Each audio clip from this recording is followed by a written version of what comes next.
వచ్చిన తర్వాత ఆ భక్తి అనేది తప్పదు. ఆ భక్తితో అనేది మనం ఉండవలసింది మన కర్తవ్యం. అందువల్లనే మనం ఈ విధంగా దేవాలయాన్ని నిర్మాణం చేయటం. నిన్న ఆయన నా దగ్గరికి వచ్చి అడిగాడు, స్వామి భగవంతుడు సర్వవ్యాపి అని అంటూ 4 గోడల మధ్య తీసుకొచ్చి పెడుతున్నారు, ఇది ఎంత మటుకు న్యాయం మీరు చేస్తుండే పని అన్నాడు. నా దగ్గరికి వచ్చి అడిగాడు, సర్వవ్యాపి భగవంతుడని ఒక చెంపని అంటున్నారు, 4 గోడల మధ్యలో తీసుకొచ్చి ఇదిగో ఇక్కడ ఉన్నాడు భగవంతుడు అని అంటున్నా, మీరు చెప్పే 2 పరస్పర విరుద్ధంగా ఉన్నాయని. అలా కాదురా నాయన, భగవంతుడు సర్వవ్యాపి అనే దాంట్లో సందేహం లేదు.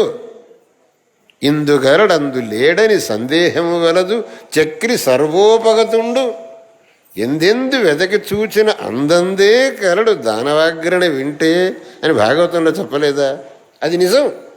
కానీ ఈ 4 గోడల మధ్యలో ఎందుకు తీసుకొచ్చి పెడుతున్నారు అని అంటే, ఎవడికైతే సర్వత్రా భగవంతుణ్ణి చూడటానికి సంస్కారం అనేది లేదో, ఆ పరిపక్వత లేదో, వాడి కోసమని చెప్పేసి. నువ్వు నిజంగా ప్రహ్లాదుల్లాగా ప్రతి కణంలోనూ భగవంతుణ్ణి చూచేటటువంటి పరిపక్వత కలిగిన వాడివైతే నువ్వు ఇక్కడికి రావాల్సిన పని లేదు. ఇది నీకు ప్రతి ఒక్క కణంలో భగవంతుడు దర్శనమిస్తున్నాడు. కానీ అందరూ ప్రహ్లాదుల్లాగా ఉండరు కదా నాయన. అటువంటి వాళ్లకు భగవంతుడు ఇక్కడ ఉన్నాడు, నువ్వు ఇక్కడికి వచ్చి ఉపాసన చెయ్యి అని చెబితే వాళ్ళ యొక్క మనస్సు అక్కడ లగ్నమవుతుంది అనటం కోసం మేము ఇక్కడ భగవంతుడిని ప్రతిష్ఠిస్తున్నాం. కానీ సర్వవ్యాపి అయిన భగవంతుణ్ణి సంకోచం చెయ్యాలనే దృష్టిలో మేము చేయటం లేదు. భగవంతుడు సర్వవ్యాపి అనటంలో ఏ విధమైనటువంటి సందేహానికి ఆస్కారం లేదు. లేకపోతే నృసింహావతారం ఎందుకు వచ్చింది నాయన?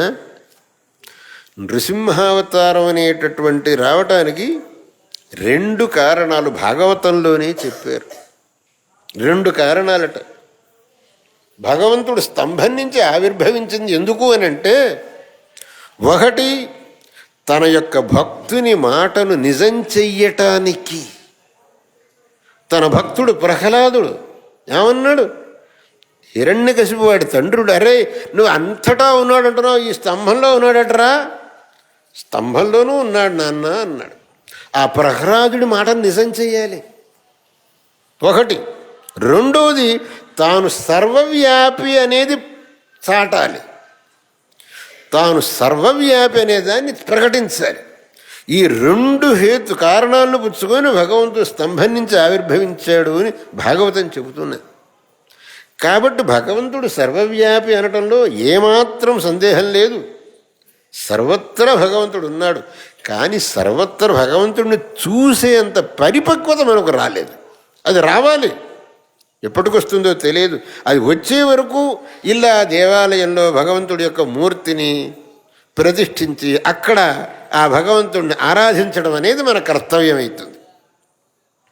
అందుకు ఒక సామాన్యుడైనటువంటి వ్యక్తికి కూడా భగవంతుడి యొక్క ఆరాధన చేసుకోవటానికి, భగవద్ దర్శనం చేయటానికి, భగవత్ స్మరణం చేయటానికి ఒక అవకాశం కల్పించాలనే దృష్టితో ఈ దేవాలయం నిర్మించి అక్కడ దేవతామూర్తిని శాస్త్రోక్త విధానంతో ప్రతిష్ఠ చేయటం అనేది జరుగుతున్నది. అది ఎవరో ఒకరు తెచ్చి ఊరిక అలా పెడితే అక్కడ సాన్నిధ్యం ఉండదు. ఆ శాస్త్రోక్తమైన విధానంతో ప్రతిష్ఠ చేస్తేనే తప్ప లేకపోతే అక్కడ సాన్నిధ్యం ఉండదు. అందుకు ఆ శాస్త్రంలో చెప్పినటువంటి రీతిలో ఆ భగవంతుడి యొక్క మూర్తిని అక్కడ ప్రతిష్ఠించి, మీరందరూ ఇక్కడికి వచ్చి భగవంతుడిని ఆరాధించకుండా అయ్యా మేము జనానికి చెబుతున్నాం. కానీ దానివల్ల భగవంతుడి యొక్క సర్వవ్యాపిత్వానికి భంగమేం రాదురా నాయన నేను జవాబు చెప్పాను. అందువల్ల మనం ఇక్కడ భగవంతుణ్ణి ఆ అత్యంతమైనటువంటి శ్రద్ధాభక్తులతో ఆరాధించి కృతార్థులం కావాలనే దృష్టితో